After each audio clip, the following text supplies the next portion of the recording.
Welcome back to the channel, everybody. Me again, Shannon Fox here, Devoted Patriots 2 channel. And I want to talk to y'all today about this Epstein situation involving where the evidence went. And Mike Benz does a pretty good job explaining where there are some big missing gaps, including 11 months that Alex Acosta emails for 11 months are just gone. He actually brings that up in the interview. There were several things Benny Johnson asked him questions about, and Mike Benz is really good at talking. He's a wizard when it comes to knowing about all this government corruption and things. He is one of the people I follow very closely, like Stephen Miller and several other ones that are in the know. But he's calling it out. There's so many things that he says in this interview that just blow me away. He talks about the Clintons. He talks about Bill Barr and Bill Barr's father's involvement in the CIA and the cover-ups. And he also talks about a few other people, but we'll save that and surprise you. It gets deep, folks. There's probably a reason that this whole Epstein thing is not coming forward. And he basically boils down to the evidence is probably destroyed, missing, somebody's hiding it. 99% of this stuff is either destroyed, and they don't want to look into it because they'll be digging into some of these people's closets that are still working for the Bureau, most likely. And that's just the truth. And I believe it's above the FBI and the DOJ. I believe it's all the way up to the CIA has compartmentalized this information, or somebody at the CIA. And at this point, I don't believe that Pam Bondi or Trump has had access to the truth when it comes to the Epstein files. The Biden administration, the Obama team, the deep state have had way too long to cover it up with people like Alex Acosta's help. And if you don't know who Alex Acosta is, you'll learn about him, several things about him. We now know that Bill Barr, Jeffrey Epstein, Alex Acosta were all involved in the things going on in Mena, Arkansas, with the Clintons and the CIA planes, the Iran-Contra scandal, where all this stuff had to quit. That's when they relocated the whole situation from Mena, Arkansas to somewhere in Ohio. But truth be known, all the crack cocaine that came into the United States during the 80s came in on government planes through Mena, Arkansas, and there's several stories about that. You can go on YouTube and look up The Boys on the Track. You can look up Mena Conspiracies, or just Google Mena, Arkansas drug bust. There's actually a movie made about it with Tom Cruise. I think it's called Made in America or American Made. It touches on some of the things in the movie about the guy named Barry Seal, who this story was really about, which is based on a true story. This is what really happened. Our government was using people to do their business for them, and the CIA was acting, and the NSA were acting as the parents to all this illegal activity, and probably the same with the Epstein files, probably just catering to it or even a part of it. It's crazy how all these people are so connected, and Mike Benz breaks it down with about 5 segments here. You stick around; it's a lot to take in. But if you know anything about the backstory of the Clintons in Mena, Arkansas, and the Clinton body count, which started in Mena, around that part of Arkansas, and their Iranian, I believe he was Iranian coroner that was there in Arkansas covering for the Clintons from the get-go, that followed them all the way to the White House, was the reason that so many of their friends that had weird circumstances, well, this is the guy that come in and said, it was an accident, it was a suicide. You know the deal. But I'm getting off track here. But there is so much about this Mena, Arkansas story. If you've never looked into it, and you want to find out, it's hard to prove the Clintons' involvement, but you know they were. At the government, if they were using government planes, and the CIA was there, and they were using local cops to traffic drugs, and it was definitely a fact at this point. They actually got busted behind the Iran-Contra scandal, and so they had to, like I said, change shop. But enough about that. Let's get into several things that Mike Benz touched on today with, like I said, key players: Bill Barr, Bill Clinton, Jeffrey Epstein, Alex Acosta, all tied together. Hope the volume's good today, folks. All right, we're going to start right here with just right off the bat. Here, because if this was CIA, you're going to have it shielded from FBI so that it doesn't give a predicate for DOJ action. But DOJ will be the holder of all the interagency chatter, all of the interagency cables, all of the interagency dialogue. And so what we're hearing from the news last night is a much more serious and final opinion, it coming from Pam Bondi. Now, I still have questions about how exactly how official this is, frankly, because Axios evidently got an exclusive. They posted what looked like an official DOJ document with the news story they published, but then within a few hours, the official document was a missing link. And I know that folks like Tom Fitton from Judicial Watch had been actively FOIAing the Justice Department for these documents for months, if not years. And I know. And they give it to Axios instead. Now, who at the Justice Department is still working to give it to not a conservative outlet that's going to ask questions, but to the left-wing outlet that will take it and run with it on a Sunday evening and just drop it like it's hot? That is strange, folks. All right, folks. Like I said, I got several clips here for you. A couple of them are a couple minutes long, but this is gets interesting right quick. Later, she was basically threatened for speaking up, and then and then Alex Acosta, who was the top dog, as you mentioned, 11 months. It was almost 11 and a half. This was basically the entire year's worth of emails, of incoming emails to Alex Acosta, turned up mysteriously gone. As soon as the Justice Department moved to look at them, they were gone, daddy, gone. I mean, this is like when Operation Crossfire Hurricane happened, and then suddenly all the text messages and emails all died at FBI. Once again, the FBI is, where evidence goes to die. And that's right. Just like the system migration, server migration ended up eating all the inside evidence with Crossfire Hurricane, they did it just with Jeffrey Epstein. And no one can explain it. No one's attempted to retrieve the emails from there. It's like every time you know that the server is being migrated at DOJ, someone did some really nasty shish kebab. And the fact is this whole process has been so shady, and it's been so high profile now for so long that I don't know what they're expecting at the he's right. We don't know what Trump and them are expecting, but this thing has been going on for so long. It has been covered up for so long. The Biden administration's Christopher Wray and Merrick Garland's, all those had plenty of time. Anthony Blinken's had plenty of time to get in there and get what they wanted, including destroying or rat holing every bit of the information, including servers, months and months of emails. That's just crazy all in itself. How come he's not in jail if he's got 11 months of erased emails and it's part of a criminal investigation? That's just weird to me. So CIA, all right, this thing jumped on me. Let's go to the next one, which is 16-minute mark. Wasn't trying to do it this way.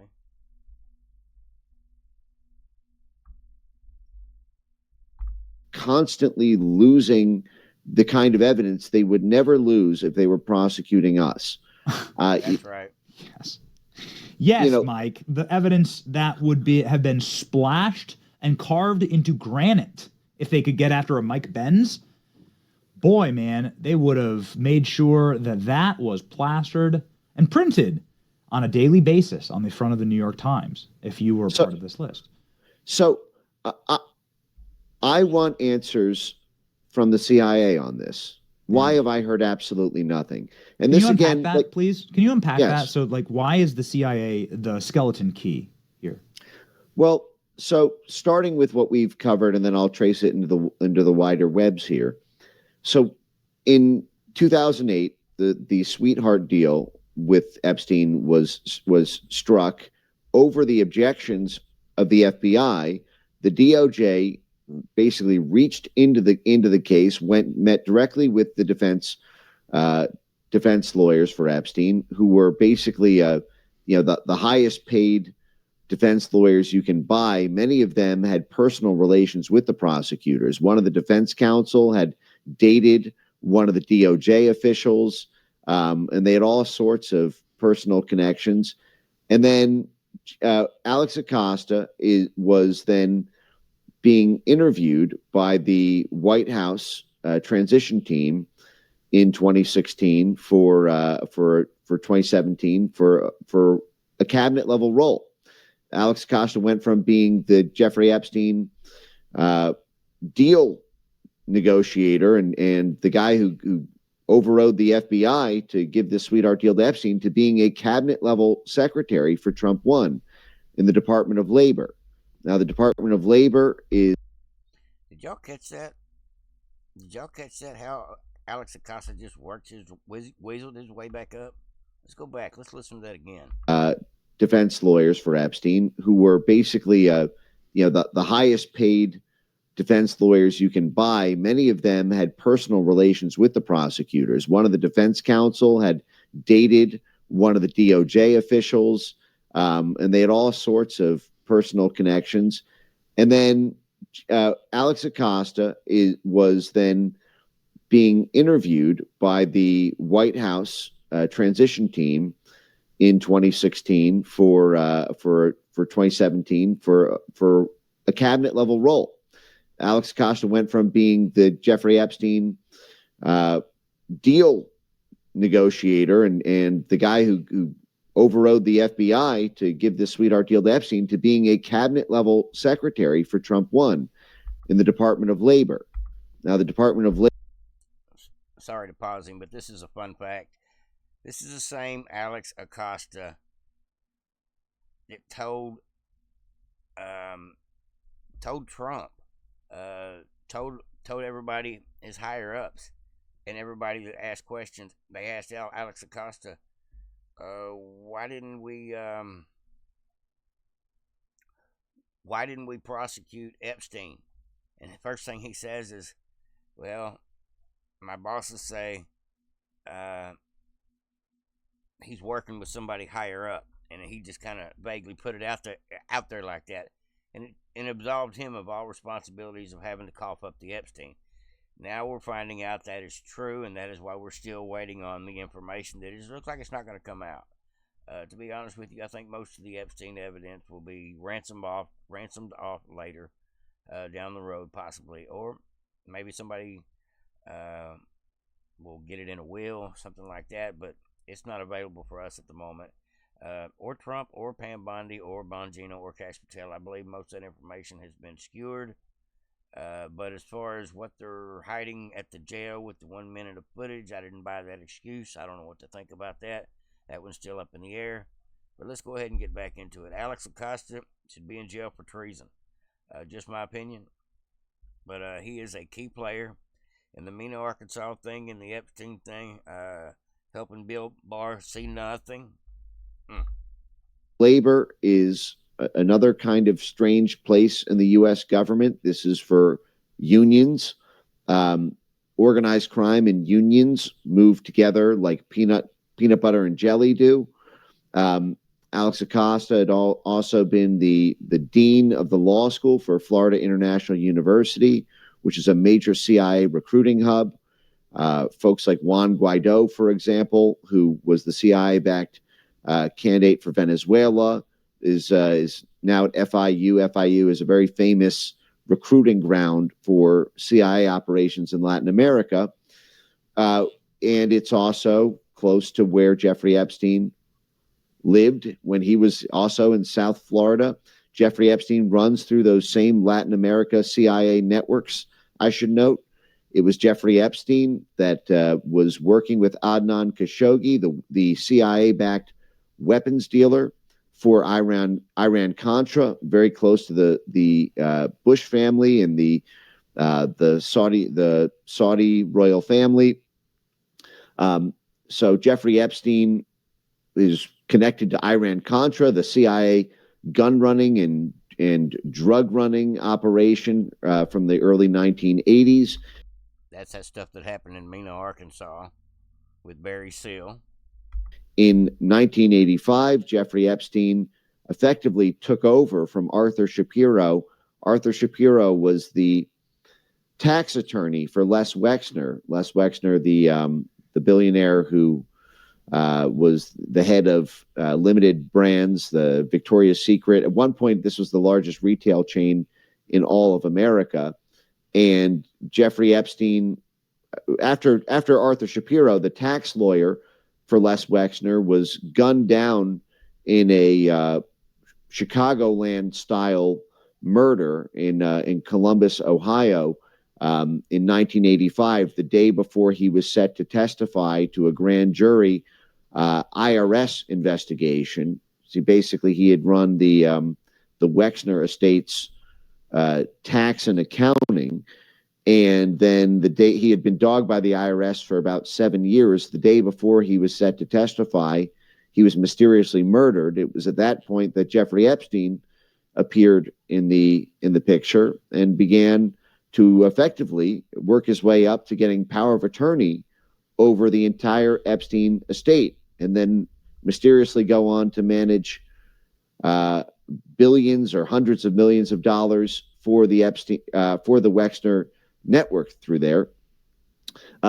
Epstein then became involved even more directly in intelligence adjacent work. He was involved in the negotiation of the relocation of the very Iran-Contra CIA airline company. This is Continental Air Services, Air America. The CIA proprietary airlines in Miami that closed up after the Iran-Contra scandal in the 1980s. They were moved to Columbus, Ohio, the hometown of Les Wexner. That move of the CIA proprietary airline was negotiated by Jeffrey Epstein. I mean, and let me go ahead. What kind of access could you and I get to do that sort of? So it sounds like Jeffrey Epstein and Wes Lexner, the guy from Victoria's Secret, who was he was the billionaire financial backer of Epstein. He give Epstein a house that was worth, I don't know how many hundreds of millions, a lot, and let him stay at his other properties. They were buddies, and I assume some of the girls were probably coming through the modeling agency. That just makes sense. It probably sounds right to what's going on, and maybe even Jeffrey Epstein got his clients through the guy or the girls through the guy. I don't know which, but they were working hand in hand. And Alex Acosta was working hand in hand with him as well. He knew about it. He covered for it. He deleted 11 months of emails behind it to cover up the Epstein story, which was about the 60 people that they knew that were definitely in trouble. If you want to watch the full video, this is about an hour-long video of Benny and Mike Benz. And Mike Benz has got a channel over on X as well. He is just a wealth of knowledge. I listen to him a lot of times. We're going to go ahead and watch a couple more clips of it, just get into the Bill Barr part a little bit. But this is a crazy story, and I know what he's saying is the truth because I know a little bit of the backstory from doing a lot of research on what went on in Arkansas around the Clintons. All right, folks, let's jump on over to the 24-minute mark. There we go. About that in 2019, the case had already been closed. The settlement had already been reached. It had been 11 years. And, if this was something that was fully untrue, there's no reason that you can't say, yeah, no, he didn't. He was not a CIA asset or an asset of another foreign government. But the fact is, we don't even know who Alex Acosta talked to. Now the final wrap up on this, and the official story is that in 2020, the Justice Department, responding to the heat of the Alex Acosta affair, did this 350-page written report. This is how we know about the 11-month data gap in Acosta's emails. And there's one footnote in the 350-page document. This is all we've gotten in the 6 years since Epstein did or didn't kill himself about the CIA connection. One footnote in a 350-page document that said from DOJ. Now, this was Bill Barr's DOJ. Bill Barr spent the first 7 years of his career in the CIA.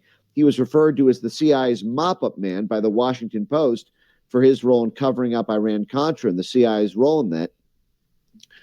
One footnote, and it says, we asked Acosta about whether or not there was truth to Daily Beast reporting about Jeffrey Epstein being potentially an intelligence asset for helping the FBI on a related white-collar financial crime investigation. And Acosta said, we asked him if he had knowledge about that. And he said no. Acosta said no, and that we offered Acosta a classified briefing room if he had more to say, and he had nothing more to say. Now, that gives you absolutely nothing. First of all, softball question of the century. Do you have any knowledge about Epstein being, an intelligence asset in a unrelated white-collar financial crime investigation? Well, first of all, even if you were to ask him, do you have knowledge that Jeffrey Epstein is an intelligence asset? Any defense attorney worth his salt will tell you, even if you were told that he belonged to intelligence, the answer is no, because if you haven't seen it with your own eyes, you can't just know it to be true because your boss told you or a subordinate told you or even you were acting on it. But if you didn't see something firsthand, that's not eyewitness. That's not witnessing it. And they'll tell you that right quick in any court proceeding. And he's absolutely right about that. That's what's everything is third party, fourth party disconnected. And so therefore it is really hard to prosecute a lot of these people. But digging up bones as far as figuring out who some of these victims are, that should be easy enough because of the fact that there's no doubt in my mind they're out there. They said again, you're back to sort of guns and. They said $200 and something million was awarded out to the 240 victims of Jeffrey Epstein, and that just makes me think. Whether these people know it or not, they deserve to know these people will never be able to do this again to anybody else. And not just Jeffrey Epstein, but all the people that were involved in this whole money, drugs, guns, human trafficking, exploitation. Almost sounds like an episode of Miami Vice going on. It was obviously intertwined with our three-lettered agencies as well. It's pretty devastating. All right, folks, now this is the last clip of the day. Pretty crazy as well, about another 2 minutes worth, and this just, wow. Excuses that was sort of made for the DOJ the first time around was that it was just such a patently obvious conflict of interest with Bill Barr that the thought process was with Matt Gaetz or Pam Bondi that we would be able to get more transparency because of the perception of Bill Barr doing the blocking and tackling the first time around. Jeffrey Epstein died on Bill Barr's watch. As you mentioned, Donald Barr goes back to the very origins of the CIA, and then Bill Barr started his career in the CIA. He actually, in his own biography, brags that he told his high school guidance counselor that what he wanted to be when he grew up was the director of the CIA. And then Bill Barr only became disenchanted with the CIA career when Stansfeld Turner, Jimmy Carter CIA director, who massively handicapped the CIA. This was during the Halloween massacre in 77, 78, when the CIA was basically handcuffed and then had massive staff reductions and budget cuts. And it was at that point that Bill Barr became disenchanted with the CIA and the direction from the Carter administration, and then went on to become a lawyer and then the head of the Justice Department twice. According to reporting from Terry Reid, one of the sort of mystery figures in the Iran-Contra scandal of the early 1980s under Reagan, Bill Barr was actively involved in Iran-Contra, the CIA gun running, money laundering, drug running operation of the early 1980s, and had a code name Robert Johnson. If you read the book Compromised by Terry Reid, which was written well before the Jeffrey Epstein affair ever popped off. This was basically a tell-all from the 1990s. And again, that's the same network involved in Jeffrey Epstein himself. As I mentioned, Jeffrey Epstein involved in the Iran-Contra affair through Adnan Khashoggi and through the Continental Air Services and Air America CIA proprietaries that were used in that operation that Epstein negotiated to come to. Same ones that were used in Mena, Arkansas. Same planes. They're C-130s or C-5s. I believe they were C-130s that crashed in or got shot down over Afghanistan. It became the Iran-Contra scandal. Columbus, Ohio. And so you had an immediate conflict of interest with Bill Barr when Bill Barr said that Epstein killed himself, or that, the case was basically closed. I think a lot of people like myself said, well, what do you expect? You got the CIA's mop-up man as the head of the Justice Department, and his friggin' father worked directly with Epstein. There is a kind of inescapable like father, like son in these sorts of things. It tends to be a family business. And, but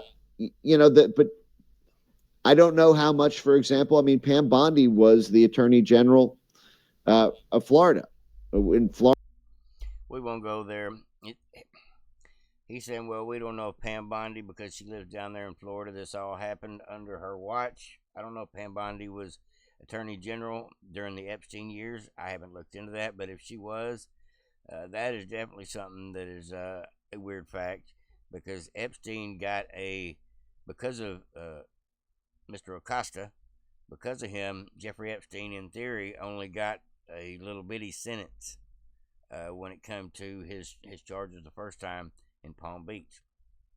That's what I got for you today, folks. The great wizard Mike Benz at Mike Benz Cyber on X, and I believe he's over here on YouTube as well. But had a great interview with Benny Johnson. Every time I listen to him, he's a wealth of knowledge, and I just thought I would share with y'all some of the reasons that I believe that Trump, Pam Bondi, Dan Bongino, Cash Patel, and all of them don't have any evidence. Here's why. And what they do know, they can't prove, even though they know probably the people involved, which he just rattled off a handful of right here. Truth be known, Alex Acosta today, you would think, being in the center of all these controversies, he would be a rich man. Well, I'm sure he is, but nobody knows where he's at. He's another one that disappeared off the map, and maybe disappeared, or just bought him an island somewhere and changed his name. Who really knows? But truth be known, he was the architect of a lot of this stuff, and Epstein and Les Wexner's money. Epstein was the tool. Alex Acosta looked out for both of them. Bill Barr looked the other way and was involved in covering up a lot of what was going on, involving not necessarily Epstein at the time, but the same circles of people that Epstein was around, including the people in Arkansas. That's really basically what I got for you folks. Just trying to put my take on what I think is going on. Maybe it's something of a national security importance not to discuss with the public, so they're just lying to us. I hope that's it. I don't know. Maybe it's the fact that we've got several princes on video and they just don't want to show one video because they're afraid they'll have to show them all. I don't know. But they're obviously lying to us. Their hands are tied. Something's going on. But maybe more than that, maybe they just don't have the information anymore. They're being lied to. It's probably closer to the truth. But they blow smoke up our ass just a little bit too long with the Pam Bondi. It's on my desk. That was the dumbest thing she could have ever said if she had no evidence that she was going to be able to put forward at this point. All right, folks, that's what I got for you today. Hopefully everybody enjoyed. Hopefully the volume is good. If so, somebody let me know in the comments.